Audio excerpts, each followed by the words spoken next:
Welcome back to my channel for this week's Human Design Transit Report. And today is Monday, September 5th, and happy Labor Day to those of us here in the United States. And let's take a moment to acknowledge the labor movement of the 19th century that brought us the 40-hour work week. Before that, people were routinely working 12, even 16 hours a day, even small children, and better working conditions. So thank you to the labor movement. Today, we have two different transits that I'm going to talk about. The one that we're in today started yesterday on Sunday, September 4th, and the next one's going to start on Saturday. And so I'm going to talk about the one we're in right now and then give you a preview for the one that's going to start on Saturday so you can be prepared for that before we get there. Okay, let's go ahead and get started.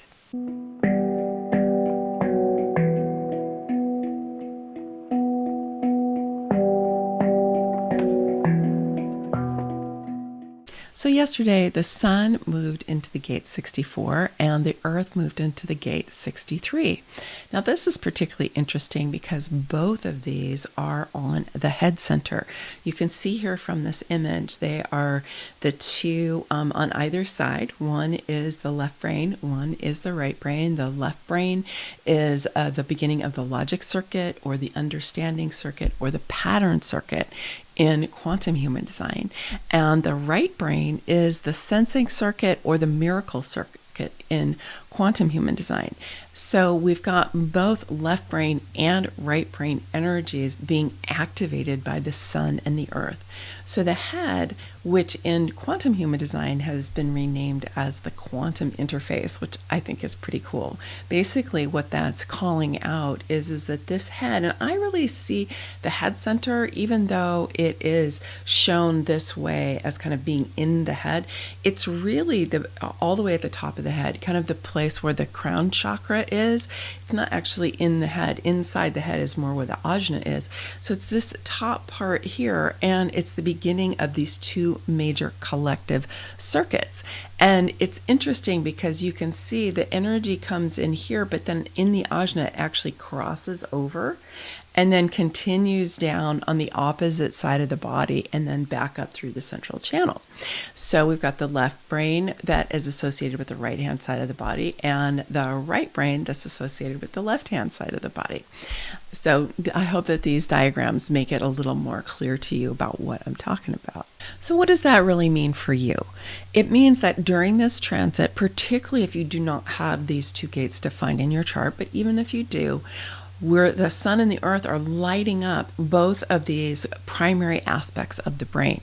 If you want to understand some of the really leading edge research on the left and the right brains, I highly recommend Jill Bolte Taylor's new book, which is called Whole Brain Living, where she tracks both an emotional center and a thinking center on each side of the brain.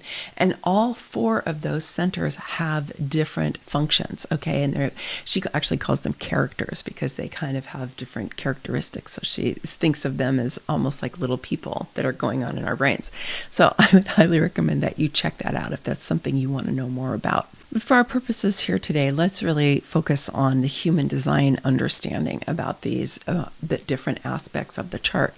So one of the things that I look for a lot when I do a reading is how much logic and how much sensing and how much of the knowing circuit, which is the other main circuit in the chart, does a person have. The reason for this is that in our culture, we tend to privilege left brain attributes like logic, reason, analysis, strategy, planning, things like that, right? We've been taught from when we were the littlest people that this is the way to understand things, that this is what's real, and that we need to employ these different ways of knowing if we want to get to the bottom of something or if we really want to understand it. Now, what human design shows is that there's actually three primary ways of knowing, not just one. And logic is just one of them. Another one is the sensing circuit, which is the right brain energy that's going on the left-hand side of the body, which is creative, expansive, abstract, spatial, experiential, and embodied. It's not like left brain energy at all. And we don't tend to value it so much in our culture. This is also where like intuition is, or one of the places in the chart where intuition is. We tend to kind of think of those things as more kind of like, soft science, soft understanding, right? I happen to think that this is a primary way for understanding our world and understanding ourselves. And it behooves all of us to get to know our right-brained energy better and to expand it and to own it. Because the truth is we need both sides. We can't just have one or the other, but we tend to be left-brain dominant. I mean, many people who have an open head and open ajna come to me highly trained in left-brain thinking.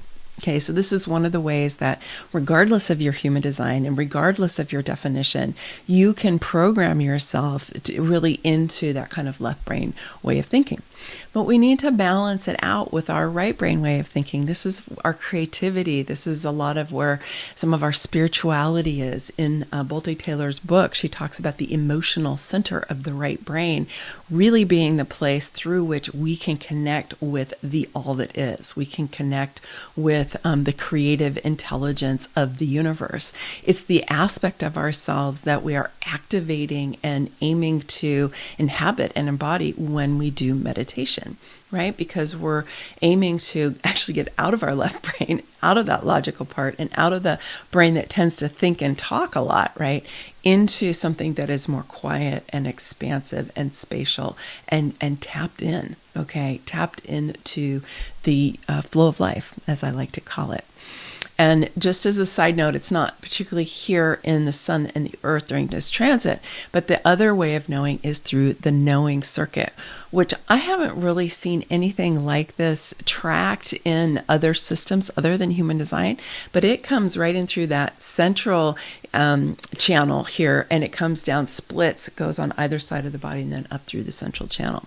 So I mention it because there are 3 ways of knowing that the human design chart shows us, and it's great for us to be able to honor and employ all of them. But what we tend to see is that we've been trained to dismiss our right-brained intelligence and to dismiss our knowing, which is a highly evolved form of intuition, and to always be questioning it and to be wondering if it's true and to just be like, I don't know, I can't prove it, I can't research it, I can't go find it somewhere, so I'm just gonna not really take it seriously. I talk to people about this all the time. And one of my main messages when I do readings for people is to honor your intuition, honor your creativity, honor your right-brained intelligence, honor the wisdom of your body, because the wisdom of your body lives in the right brain circuitry as well. The love of the body is in the sensing circuit. And so we want to be able to have that part along with the left brain part, and we also want to have the benefit of our knowing circuit. So I encourage you during this transit to be paying attention to what you might be receiving in terms of new insights, new possibilities, creative bursts, and the ability to maybe tap into your body wisdom more, and to really own it and honor it and not dismiss it, even though we're also going to have that left brain activated. And that left brain is what the sun is lighting up, and you might be kind of tempted to believe it because, as I said, that's what we tend to privilege in our society. But it's actually not accurate that it is the only way and even the primary way of knowing. Let's take a look at the individual gates. So the Earth has moved into the gate 63, which is that left brain energy. It's right over here. And in traditional human design, it's known as doubt. And in quantum human design, it's known as curiosity. So I love this renaming of it as curiosity. So doubt, is often unhelpful type of approach to life. I talk to a lot of people who can be kind of stuck in doubt. And the problem with doubt is that it makes us immobile. Sometimes it makes us cautious in a way that's not always helpful, and it can make us a little bit immobile because it can stimulate fear, right? Doubt often has fear fueling it, not always on the surface, but it's definitely there. Whereas curiosity is very opening. It's like, oh, what could be possible? It's full of possibilities. And if you think about this, the head center as the quantum interface, right? It's awesome because we get curious about what are we tapping into with this quantum interface. I like to think of it as just a portal that opens directly into superconsciousness. That you can think of it as opening into the quantum field or the unified field, as some of the quantum physicists call it. In the yoga traditions, we call it the great womb of life.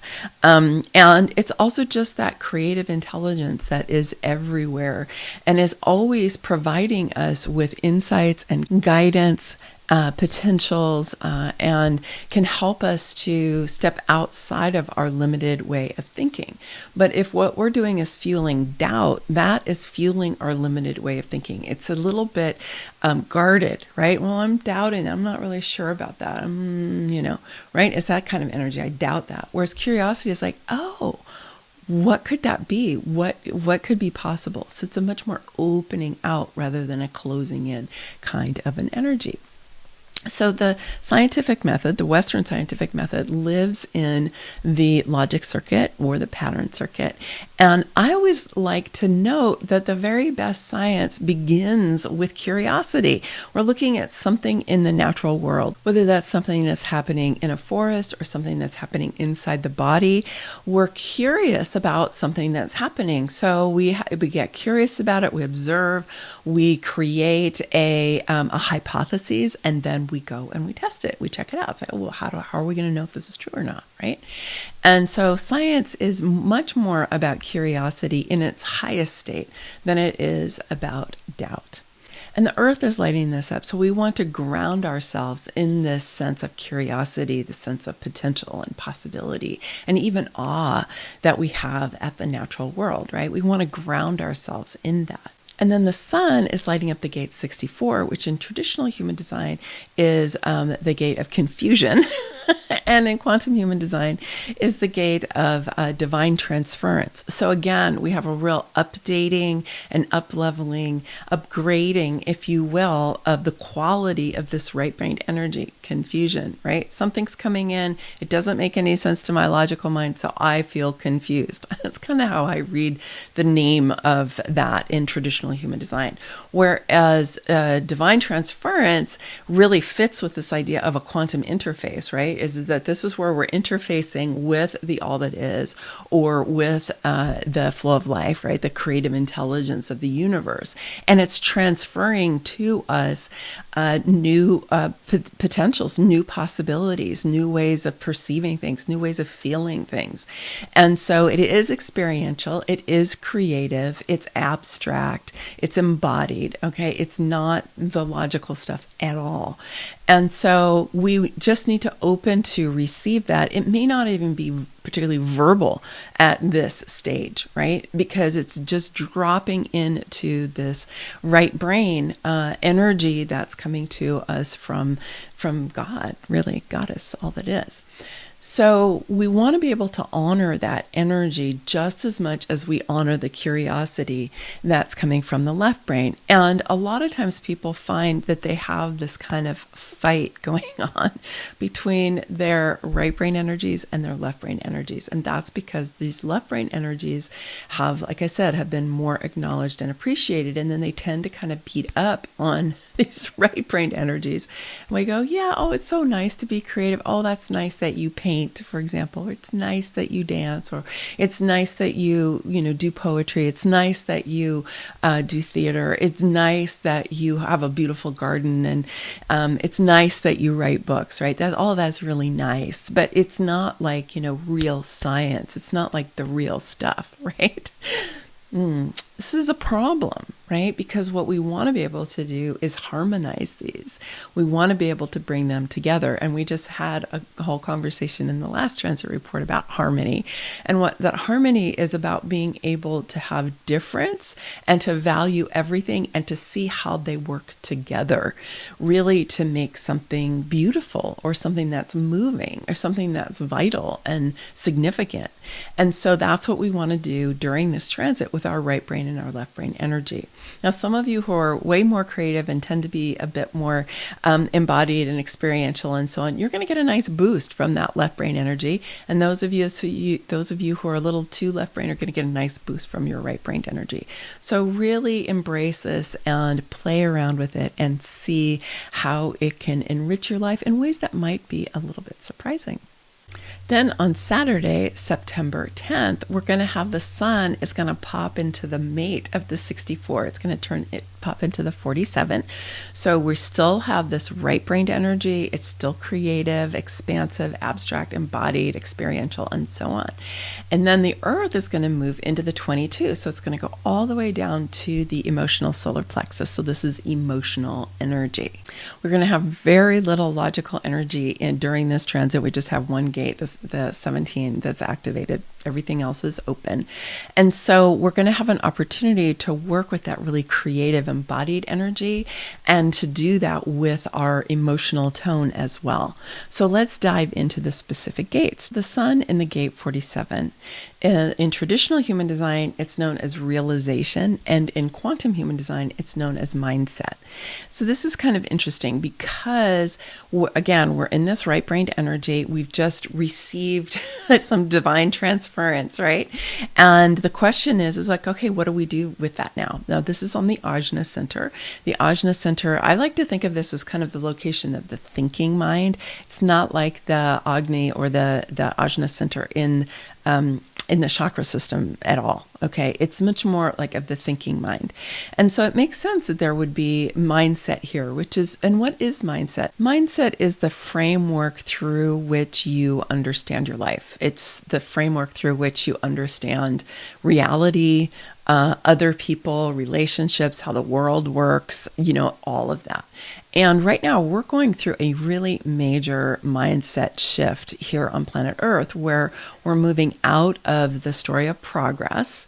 The American dream is part of that story of progress, which has been with us, on and off for the last couple thousand years, which is really that here as human beings, we have the power and the ability to become the dominant predators on the planet and to take from the earth everything that we want and that we need for our own development, for the betterment of our world from our mindset, to create more comfort for ourselves, to develop technology, to expand and really spread our species all over the planet and so on.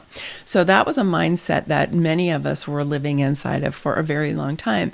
And now we're kind of awakening even an ancient understanding that actually just because we're powerful doesn't mean that we really have the right, if you will, to dominate all other species, to cut down all the forests, to use the planet in any way that we want to, right? We're starting to really reshift this and to think about, well, what is our appropriate relationship with this beautiful planet? What is our appropriate relationship with each other? I mean, is the mindset that many of us were taught and we grew up with about how everybody's out for themselves and you have to be out for yourself and people are really driven by self-interest. This is kind of what has driven our economic sphere for many, many years.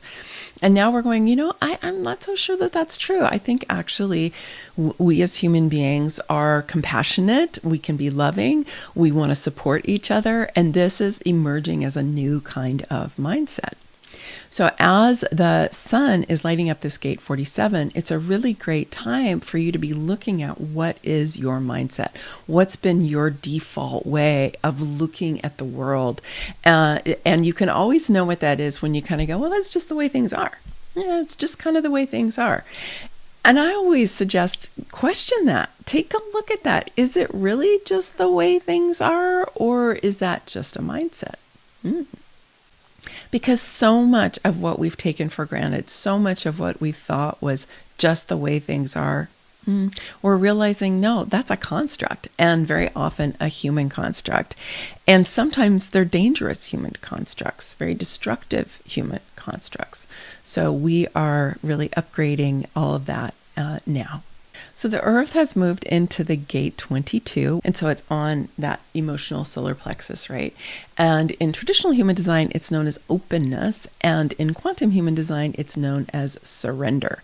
It is in the knowing circuit, which I talked about just a little bit before. And so now we can see in these two transits, we've got all three of the major circuits about how do we know what we know are being activated by the sun and the Earth. So here we have the knowing circuit. So what does this surrender really mean? Well, the I Ching name for this hexagram is grace. And so I think the surrender, the way that I interpret this, is the surrender really of the logical mind, the surrender of the ego, the surrender of the part of us that feels like we need to figure everything out, that we need to know everything, that we need to be in charge all the time, and that we're surrendering to this greater flow of life. We're surrendering to the divine intelligence, this creative force that has created everything really, and that we are a part of and an expression of. And that we're surrendering. It's a very spiritual energy, right? It's emotional, but it's spiritual, because the knowing circuit is definitely plugged right into superconsciousness. And knowing is not logical, and it's not embodied either. It's not really either of those things. It's this other, you could call it spiritual, you could call it intuitive, you could call it energetic even, quality of being tapped into this larger intelligence and receiving from it. And in this particular gate, being able to relax into it, right? To have the grace to know that you are supported by this larger intelligence, and that you don't have to be working so hard, trying so hard, being in control, right? That we can surrender knowing that we're going to have what we need when we need to have it. It helps us to undermine, the kind of dual issues, if you will, or dual attributes of scarcity and gluttony, or scarcity and hoarding, right? And so we do not need to hoard. We do not need to be gluttons, right? We don't have to go into excess. But when we are afraid of scarcity, even subconsciously, we can tend to go into excess. That's why people can, hoard all kinds of things, because they're afraid of not having enough, right? So this is inviting us to step out of all of that, and instead to step into this sense that I will have what I need when I need to have it. I am an abundant, prosperous person. The flow of life is going to bring to me things that I get to respond to if I'm a generator or a manifesting generator, invitations that I need, the recognition that I need as a projector, the creative ideas that I need as a manifestor, and the guidance from the cosmos, and specifically from the moon, that I need as a reflector. Like, all of this is going to come to me if I can surrender and I can have the grace to believe in that and to actually open up to it. So this is what we're grounding ourselves in during this next transit, is this deep sense of grace. If you haven't already received my mini program called Transform Your Life with Human Design, I really encourage you to get that, because it's full color, it's over 75 pages, it's an ebook, and it will guide you through all of the key elements of the system that you need to know in order to start to understand yourself and your chart better. And it also comes with a deep dive journal. And I think this is the thing that really sets us apart, because it's not about just learning, the different elements of the system. That's what we do initially often, right? But then it's about how do we actually apply that to our lives. This is the thing, if you've been following me for a while or done any work with me, that's what I'm all about. Human design is just a tool to help us to live our best life, right? And so we want to be able to apply it. And so the deep dive journal guides you step by step through applying what you learn about the elements of your human design to your own life. So if you haven't had a chance to pick that up yet, I highly encourage you that you do. You'll have a chance to just click over and get it at the end of the video. And of course, I'll put the link down below. Okay. Also, I'm going to do another little video that is about this same transit. So stay tuned for that because it's about other aspects of the transit in addition to the sun and the earth. Okay. Many blessings. Much love. Bye for now.